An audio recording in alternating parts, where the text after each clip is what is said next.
Nous avons la dimension céleste et la dimension de la chair. Yes. Alléluia. Amen. Dans la famille. Amen. Avant que tu ne puisses avoir la deuxième dimension, Yes. qui est la dimension de la matière, Yes. il y a d'abord la première dimension qui est la dimension de l'esprit, Vérité. qui est la dimension du souffle. Vérité. Cette dimension-là doit être préparée par Dieu lorsque la chair souffre. Amen. Est-ce que tu me suis? Yes, Daddy. Amen. Amen. Il y a une volonté. Yes. Lorsque ton père et ta mère se Amen. sont mis ensemble, Uh-huh. ils ont certainement franchi ce qu'on appelle une limite.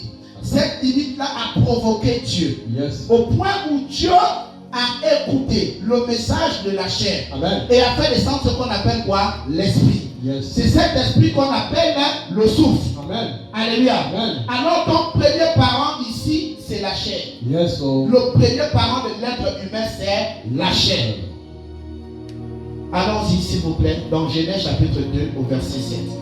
Je vais te... Amène-moi dans la chair. Yes. Tu connais la chair, tu connais pas l'esprit. Vérité. Aujourd'hui, il y a des choses qui t'embêtent dans la vie. Il y a des choses qui ne marchent pas dans ta vie. Amen. Parce que tu ne maîtrises pas la deuxième dimension de la vie. Yes, Daddy. Tu ne connais que ton père. Amen. Qui t'a montré l'éducation de laver les assiettes, Amen. de balayer la maison. Yes. Voilà, comment s'occuper de la terrasse, Amen. comment aller à l'école, Amen. c'est tout. Il ne t'a plus rien dit dans la dimension de l'esprit. Vérité. Mais écoute ce que la Bible dit dans Genèse chapitre 2 verset 7. L'Éternel Dieu forma l'homme de la poussière. Dans une famille, c'est d'abord par la chair. Yes, Daddy. Tu connais la famille d'abord par la chair. Alléluia. Amen. C'est par la chair. Amen. Et tant que tu as la chair de ta famille, il faut savoir l'honorer et la respecter. Amen. Il faut savoir l'honorer et la respecter. Amen. Si vous n'honorez pas Yes. la famille, si vous n'honorez pas la chair que vous avez reçue par la famille, Uh-huh. je vous dis que Dieu ne sera pas d'accord avec vous. Pourquoi? Parce que Dieu a fait ceci. Yes. Madame. Il souffla dans ses narines un souffle de vie, et l'homme devint un être vivant. L'homme devint quoi? Un être vivant. Amen. La deuxième dimension de l'être humain, c'est le souffle. Yes. On ne peut pas être humain sans le souffle. Amen. Pour être appelé être humain, Amen. tu dois avoir un corps constitué. Yes. Et tu dois avoir le souffle de Dieu.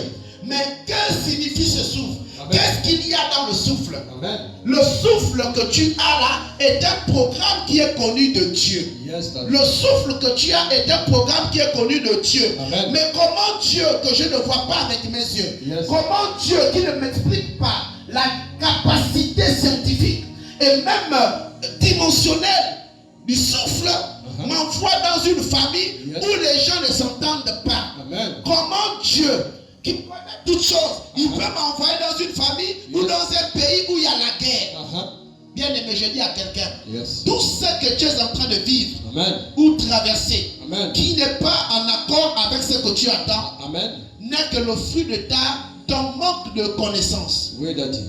Tu souffres parce que tu ne connais pas. Yes, Daddy. Tu souffres parce que tu as du mal à comprendre ou à connaître. Yes, Daddy. Tu souffres parce que tu refuses d'apprendre. Oui, papa. Mais je dis à quelqu'un ce matin, il faut toujours apprendre. Oui, papa. Pourquoi je t'amène ce thème-là, Amen. en passant d'abord par Genèse, Amen. avant de descendre vers Adonijah, Yes. qui est notre sujet principal. Yes.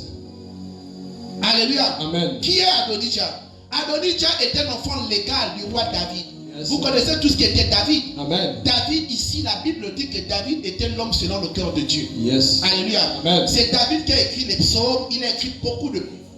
Amen. Amen. Alors David, qui était le cœur selon l'Esprit de Dieu, Yes. a remis en cause la dimension de Dieu. Amen. Ça veut dire que Dieu qui a créé le ciel et la terre, Amen. lui-même s'est fait malédiction. Pourquoi?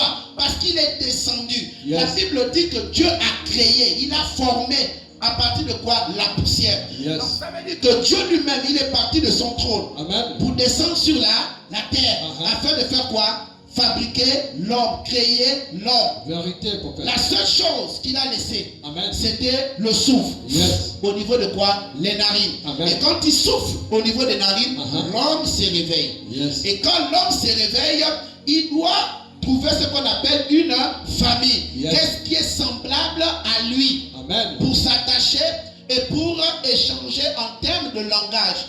Avoir ce qu'on appelle un langage spirituel profond. Yes. Alléluia. Amen. Mais Dieu ne pouvait pas accomplir le plan parfait de l'homme. Yes. Et il a laissé un programme entre les mains de qui? Entre les mains de son fils, appelé qui? Jésus-Christ. Amen. Alléluia. Amen. C'est Jésus-Christ qui devait faire le travail que Dieu avait normalement dans son cœur, dans sa pensée, s'il a un cœur bien évidemment. Yes. C'est Jésus qui devait nous donner la pensée de Dieu. Amen. Il fallait un être humain qui est comme nous, à qui on ne peut pas avoir peur, mais qui nous donne des codes spirituels. Yes. Et chaque fois qu'il enseigne, parce que même quand il enseignait, malgré notre entendement, on n'arrivait pas à comprendre le langage de Jésus. Vérité. Il y a des moments d'autres qui avaient un peu la cabesse un peu élevée, comprenaient, et d'autres non. Et c'est pourquoi, pour ne pas vexer ceux qui étaient autour, il parlait en énigme. S'il sent qu'il sort le mot, Maman Blanche peut se fâcher, Yes. Daisy peut se fâcher, Yes.